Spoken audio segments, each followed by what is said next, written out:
Hi గారు. Welcome to our channel. ప్రస్తుతం మనతో పాటు దాము బాలాజీ గారు సీనియర్ జర్నలిస్ట్ ఉన్నారు. వారితో ఒకసారి మాట్లాడదాం. సో నమస్కారం సార్. నమస్తే. సార్, లేడీ అఘోరి కొంతకాలం క్రితం శ్రీవర్షిని అనే అమ్మాయిని తీసుకెళ్లిపోయింది. తనలో కూడా కలిపేసుకోవడానికి చూసాం. అప్పుడు వాళ్ళ పేరెంట్స్ అందరూ కూడా ఆందోళన వ్యక్తం చేశారు. అఘోరి పైన కేసు కూడా పెట్టారు. అయితే ఇప్పుడు లేటెస్ట్ పరిణామం ఏంటంటే సార్, లేడీ అఘోరికి అయితే షాక్ ఇచ్చేశారు. వాళ్ళ ఫ్యామిలీ మెంబర్స్ పోలీసుల సహాయంతో గుజరాత్ నుండి ఆ అమ్మాయిని వెనక్కి తీసుకొచ్చేసారని చెప్తున్నారు. మరి ఏం జరిగింది ఈ ఇష్యూలో? మరి ఇప్పుడు అఘోరి ఏం చెప్తుంది సార్ దీనికి సంబంధించి? అఘోరితో శ్రీవర్షిని బ్రేకప్ అనే న్యూస్ ఇప్పుడు వైరల్ అవుతుంది. ఎందుకంటే వాళ్ళిద్దరి మధ్య ఏ రకమైన సంబంధం ఉందో మనకు తెలియదు, కాబట్టి మనం దాన్ని డిఫైన్ చేయలేం. కానీ మొత్తంగా ఆ అమ్మాయి అయితే వాళ్ళిద్దరి మధ్య చూస్తే మాత్రం ఒక ప్రేమికుల్లాగా వాళ్ళ ఫోటోలు కానీ వాళ్ళ హగ్గింగ్ కానీ వ్యవహారం అయితే ఉంది. వాళ్ళ ఇంట్లో వాళ్ళు కూడా అలాంటిది ఆరోపిస్తున్నారు. వాళ్ళు ముద్దులు పెట్టుకున్న వాళ్ళు, ఆమె మా చెల్లిని ప్రైవేట్గా రూమ్లోనే ఉండేవాళ్ళు, మేము వెళ్తే కూడా తిట్టేవాళ్ళు మమ్మల్ని, ఇలాగంతా చెప్తున్నారు. అతను సెక్సువల్గా ఎక్స్‌ప్లాయిట్ చేయడానికి మా చెల్లిని తీసుకెళ్ళాడు అనేది వాళ్ళ అన్న విష్ణు కానీ శ్రీహర్ష కానీ చెప్తున్నారు, వాళ్ళ అన్నలిద్దరు. అట్లాగే వాళ్ళ అమ్మ కూడా స్వరూపరాణి, ఆమె కూడా అదే చెప్పింది. వాళ్ళ నాన్న కోటయ్య అయితే ఇంకా ఎక్స్ట్రీమ్కి వెళ్ళి నా బిడ్డ చచ్చిపోయింది అనుకోని నేను పిండం పెట్టేస్తాను అన్న స్థాయిలో కూడా ఆయన ఇది చేశారు. అంటే వాళ్ళు క్లియర్గా వాళ్ళు ముందు నుంచి కూడా ఆరోపిస్తూ ఉండేది ఏంటంటే, ఈ లేడీ అఘోరి శ్రీవర్షిణిని ట్రాప్ చేసి మాయ చేసి తన వెంట తీసుకెళ్ళింది. ఎందుకంటే వాళ్ళ ఇంట్లో ఉన్న 7 రోజుల పాటు ఇంట్లో ఎందుకు ఉన్నిందంటే, మంగళగిరి దగ్గర ఈమె car, lady Aghori car break down అయింది నైట్ 11 o'clock ఆ ప్రాంతంలో. ఆ టైంలో ఎవరో హెల్ప్ కావాలంటే వీళ్ళని పిలిచారు. వీళ్ళ శ్రీహర్ష వీళ్ళు వెళ్ళారు, విష్ణు వాళ్ళు.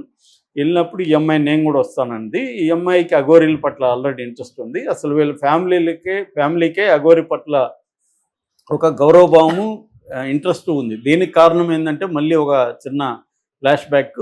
ఈ కోటయ్యకి బ్రెయిన్ స్ట్రోక్ వచ్చింది.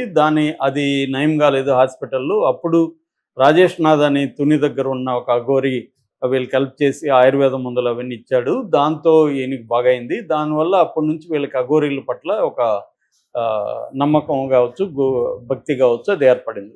అందుకని ఈ అమ్మాయికి కూడా ఏంటంటే, ఈ అమ్మాయి సెకండ్ ఇయర్ బీటెక్ చదువుతుంది, 23 ఏళ్ళు. ఈ అమ్మాయికి ఏంటంటే ముందు నుంచి కూడా కొంత క్రేజీ థింగ్స్ పట్ల అట్రాక్షన్ ఉండడం, తను పాపులర్ కావాలనుకోవడం, రీల్స్ చేస్తూ ఉండడం, ఇలాంటి లక్షణాలు, కొంత ఓవర్ క్యూరియాసిటీ ఈ అమ్మాయికి ఉంది. అంటే ఇవన్నీ కూడా నేను వాళ్ళ ఇంట్లో వాళ్ళు చెప్పిన దాన్ని బట్టి చెప్తున్నాను. సో ఇవి ఉంది కాబట్టి ఈ అమ్మాయి కూడా నేను కూడా వస్తానంటే సరే తీసుకెళ్లారు. తీసుకెళ్ళగానే అఘోరితో ఈ అమ్మాయి ఇమీడియట్గా వాళ్ళిద్దరు కనెక్ట్ అయిపోయారు. ఈ అమ్మాయి పోయి కారులో కూర్చుంది. వాళ్ళు పంపినన్నాడు అఘోరి. ఈ అమ్మాయి కూడా నేను రాను, నేను ఉంటాను ఇక్కడే, మళ్ళీ ఫోన్ చేస్తాను, నన్ను తీసుకెళ్ళాను. వీళ్ళు ఇంకా అమ్మాయిని బలవంతం చేయలేక వచ్చేసారు. వచ్చిన తర్వాత 12 గంటలకు ఫోన్ చేసి అమ్మాయి ఇక్కడ ఉన్నాం రండి అంటే వీళ్ళు వెళ్ళితే అఘోరి నేను కూడా వస్తానన్నాడు. అఘోరి సరే ఈ టైంలో అఘోరి ఎక్కడ ఉంటాడులే, మన ఇంటికి తీసుకెళ్దామని తీసుకొచ్చారు. వీళ్ళకి ఒక లేడీ అఘోరికి ఒక రూమ్ ఇచ్చారు. అక్కడి నుంచి ఇతను ఆ టైంలో 2 రోజులు 3 రోజులు ఉన్నాడు ఫస్ట్ టైంలో. అక్కడ నుంచి ఇంకా ఈ అమ్మాయిని ట్రాప్ చేసాడని చెప్తున్నారు. ఇతను బిర్యానీ తెప్పించుకున్నాడు, బీరు క్యాన్లు తాగేసేవాడని చెప్తున్నాడు. మధ్యలో ఎగ్ పప్పులు ఇలాంటివంతా తెప్పించుకున్నాడని చెప్తున్నాం. మామూలుగా అఘోరీలు నాన్ వెజ్ ఇవన్నీ తినడం కామనే, మందు తాగడం కూడా కామనే అఘోరీలు. కాబట్టి ఈ లేడీ అఘోరి అవన్నీ చేయడంలో పెద్ద విచిత్రం ఏం లేదు. కానీ ఇవన్నీ ఇంట్లో పెట్టి వీళ్ళ దగ్గర అన్నీ తెప్పించి ఈ అమ్మాయిని ట్రాప్ చేశాడు అనేది ప్రధానంగా వాళ్ళ ఆరోపణ. దాని తర్వాత ఈ మధ్యలో ఒకసారి బెల్లంపల్లికి తీసుకెళ్ళిపోయాడు. ఆ తర్వాత విష్ణు వెళ్ళి బెల్లంపల్లిలో వీళ్ళ సిస్టర్ని తీసుకొచ్చారనేది కూడా వాళ్ళు చెప్తున్నారు. ఆ తర్వాత మళ్ళీ ఒక 2-3 రోజులు వచ్చున్నాడు. ఆ టైంలో కూడా వాళ్ళ అమ్మకు కూడా ఏదో డబ్బులు ఆశ కూడా చూపించాడు. నేను డబ్బులు ఇస్తాను, ₹1,00,00,000 చెక్ ఇస్తాను అని కూడా చెప్పాడని. అంటే క్లియర్గా ఈ అమ్మాయిని అతను ట్రాప్ చేశాడా లేకపోతే ఇన్ఫ్లుయెన్స్ చేశాడా, మొత్తానికి తీసుకెళ్లాలనుకున్నాడు. ఇంట్లో వాళ్ళని కూడా ప్రలోభ పెట్టి డబ్బులు ఇచ్చి అమ్మాయిని తీసుకెళ్లాలనుకున్నది లేడీ అఘోరి అనేది వాళ్ళ మాటలను బట్టి మనం అనుకోవాలి. సో వాళ్ళు ఆరోపిస్తున్నది అది.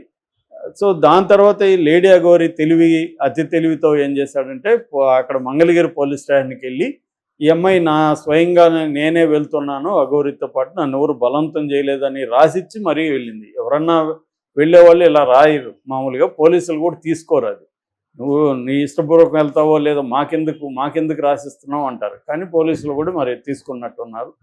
ఈ అమ్మాయి అక్కడ నుంచి బయలుదేరి 120 రూపాయలు వాళ్ళ అమ్మ దగ్గర తీసుకొని హైదరాబాద్ లేట్ నైట్ అంటే అర్లీ అవర్స్ 3 గంటలకి ఇక్కడ దిగి అఘోరి దగ్గరికి వచ్చింది. అక్కడ నుంచి అఘోరితో ఉంది. దీని మీద వాళ్ళు ఎప్పుడైతే మీడియాతో మాట్లాడడం ఇంట్లో వాళ్ళు చేశారో అఘోరి ఈ అమ్మాయి కలిసి జాయింట్గా కొన్ని ఇంటర్వ్యూలు ఇచ్చారు. ఈ అమ్మాయి ఏంటంటే 23 ఏళ్ళు మేజర్ కాబట్టి నా ఇష్టపూర్వకం వచ్చాను, అఘోరితో ఉండాలనుకున్నాను, నేను మా ఇంట్లో వాళ్ళతో కూడా కనెక్షన్ ఏమీ తెగిపోలేదు, నాకు వాళ్ళు రమ్మంటే వెళ్తాను, సో అట్లాగే నా చదువు కూడా నేను కంప్లీట్ చేసుకుంటాను, నేను ఇక్కడ సాధన చేస్తాను, అది చేస్తాను, నేను పెళ్లి చేసుకోను, నేను జీవితాంతం ప్రాణం పోయే వరకు అఘోరితోనే ఉంటాను అనేది ఆ అమ్మాయి చెప్పింది. ఈ లేడీ అఘోరి కూడా ఏమంటే ఆ అమ్మాయిని నేనేం బలవంతం చేయలేదు, వాళ్ళు చెప్తున్నట్టు మాయ చేయలేదు, అమ్మాయి వస్తానంటే నేను రమ్మన్నాను, ఎవరైనా కూడా నా దగ్గరికి వస్తానంటే నేను వద్దన్ను, అలాగా 11 మంది అమ్మాయిలు ఉన్నారు, ముఖ్యంగా అమ్మాయిలనే అని కూడా లేడీ అఘోరి అండి, మగవాళ్ళని కాదు, అమ్మాయిలు వస్తానంటే నేను వద్దన్ను, ఆల్రెడీ 11 మంది నాకు దేశవ్యాప్తంగా ఉన్నారు అనేది, పైగా నేను నాతో ఉంటే ఎన్ని కష్టాలు కూడా ఈ అమ్మాయికి చెప్పాను, అమ్మాయి అన్నిటికీ రెడీ అయింది, నేను తీసుకెళ్తానని చెప్పారు. మామూలుగా లీగల్గా తీసుకున్నప్పుడు ఇందులో ఏం అభ్యంతరం లేదు. నిజానికి మన ఎవరు ఆయన నిత్యానంద్ కావచ్చు, తర్వాత సద్గురు కావచ్చు, ఇలాంటి వాళ్ళ దగ్గరికి కూడా అమ్మాయిలు వెళ్ళిపోవడం, అంతకుముందు రజనీష్ దగ్గరికి వెళ్ళిపోవడం, వీటి మీద కూడా పేరెంట్స్ చాలాసార్లు కంప్లైంట్ ఇచ్చారు. కోర్టులో సుప్రీంకోర్టు వరకు కూడా మొన్న సద్గురు మీద 2 అమ్మాయిలు గుండు కొట్టించేసి అతను అక్కడ వాలంటీర్లుగా మార్చేశాడని వాళ్ళ పేరెంట్స్ సుప్రీంకోర్టు వరకు కూడా వెళ్ళారు. సుప్రీంకోర్టు కూడా సద్గురు తప్పేం లేదు, అమ్మాయిలు మేజర్స్, అమ్మాయిలు వాలంటీర్గా వచ్చామని చెప్తున్నారు అనేది సుప్రీంకోర్టు కూడా చెప్పేసింది. కాబట్టి లేడీ అఘోరి తప్పు ఇక్కడ ఏమీ లేదు అంటే లీగల్గా, కానీ లీగల్ ఆస్పెక్ట్ ఒకటే ఉండదు కదా. పేరెంట్స్ మామూలుగా ఇప్పుడు సినిమాలో కూడా ఎవరైనా హీరోయిన్గా వస్తానంటే ఏం చేస్తారు, వాళ్ళ పేరెంట్స్తో కూడా మాట్లాడతారు, డైరెక్టర్ కానీ ప్రొడ్యూసర్ కానీ. ఒక అమ్మాయి వచ్చేసి నేను సినిమాలో చేరుతాను అనేస్తే అమ్మాయి ఏజ్ ఒకవేళ మేజర్ అయినా కూడా పేరెంట్స్తో కూడా ఒకసారి మాట్లాడదాము అనేది అనుకుంటారు, ఎందుకంటే రేపు పొద్దున ప్రాబ్లం అవుతుంది, వీళ్ళు మాయ మాటలు చెప్పి ఎత్తుకెళ్ళారని కేసు పెట్టచ్చు. అట్లా ఇప్పుడు అఘోరి మీద కూడా నిజంగా అమ్మాయి వాలంటీర్గా వెళ్ళిందా, అమ్మాయిని ఏమైనా మ్యానిపులేట్ చేసి తీసుకెళ్లారా అనేది కూడా టెస్ట్ చేయాల్సి ఉంటుంది, రేపు కేసు పెట్టచ్చు అది కూడా.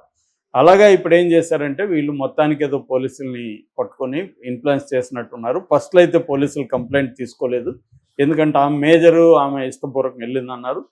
కానీ ఒక్కోసారి ఇష్టపూర్వకం అనే దాంట్లో కూడా అనేక అంశాలు ఉంటాయి కాబట్టి కేసుని ప్రత్యేక జనరలైజ్ చేయలేం. సో పోలీసులు హెల్ప్ చేసినట్టుగా ఉంది. విష్ణు, శ్రీహర్ష, భవాని అనే వాళ్ళ బంధువు, తర్వాత పోలీసులు వెళ్ళి ఈ శ్రీవర్షన్ని పట్టుకొని వచ్చినారని చెప్తున్నారు. వీళ్ళు గుజరాత్లో సౌరాష్ట్రలో ఒక పెట్రోల్ బంకులో నిద్రపోతున్నారు ఇద్దరు. అక్కడ పోలీసులు అంటే ఈ ఫోన్ నెంబర్ ఉంది కాబట్టి లొకేషన్ ట్రేస్ చేసి గుజరాత్కి వెళ్ళి ఆ అమ్మాయిని బలవంతంగా పట్టుకొచ్చారని. ఆ అమ్మాయి అయితే ఏడుస్తుంది, నేను అఘోరి దగ్గరికి వెళ్తానని చెప్తుంది. సో మామూలుగా అయితే సొంత అమ్మా నాన్న కూడా మేజర్ అయిన తర్వాత వాళ్ళ పిల్లల్ని బలవంతంగా ఉంచుకోవడానికి లేదు, మన లీగల్ చట్టాల ప్రకారం తల్లిదండ్రులకి ఏ రకమైన రైట్స్ ఉండవు.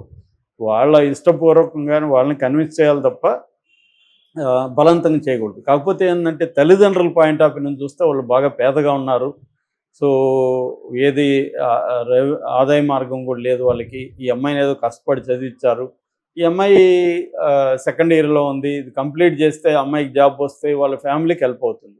అది ఇప్పుడు ఈ అమ్మాయి ఎలా వెళ్ళిపోవడంలో ఇది. రెండోది ఏంటంటే ఈ అమ్మాయి ఏదో ఒక ట్రాన్స్లో ఉంది, అఘోరి లేడీ అఘోరితో తిరగడం అనేది కష్టం, ఎక్కడెక్కడో వెళ్ళాలి, ఈ అమ్మాయి అనేక ఇబ్బందులు ఎదుర్కొనే అవకాశం ఉంది, ఇది ఎంతకాలం అలాగా అనేది కూడా. లేడీ అఘోరి అంటే పోయేదేమి లేదన్నట్టుగా ఏదొచ్చినా నాకు హెల్ప్ అవుతుంది తప్ప పోయేదేమి లేదని లేడీ అఘోరి రంగంలో దిగేసింది. ఈ అమ్మాయిది అలాగ ఉండదు కదా, ఈ అమ్మాయికి ఒక కెరియర్ ఉంది, వాళ్ళ ఫ్యామిలీని చూసుకోవాలని బాధ్యత ఉంది, ఇవన్నీ ఉన్నాయి. సో అందుకని వాళ్ళు ఫ్యామిలీ వాళ్ళు ఇది చేస్తున్నారు. అంటే చాలామంది ఇప్పుడు లవ్ స్టోరీలతో కూడా ఇదే ప్రాబ్లం.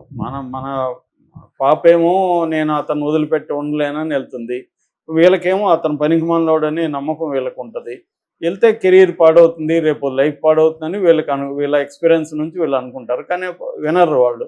అలాంటప్పుడు బలవంతంగా చేయడానికి ట్రై చేయడం అనేది రాంగ్. ఇప్పుడు వీళ్ళు తీసుకొస్తే అమ్మాయి ఎన్ని రోజులు ఉంటుంది, మళ్ళీ వెళ్ళిపోయే అవకాశం ఉంది. అట్లాగే అఘోరి లేడీ అఘోరి కూడా ఆలోచించాల్సింది ఏంటంటే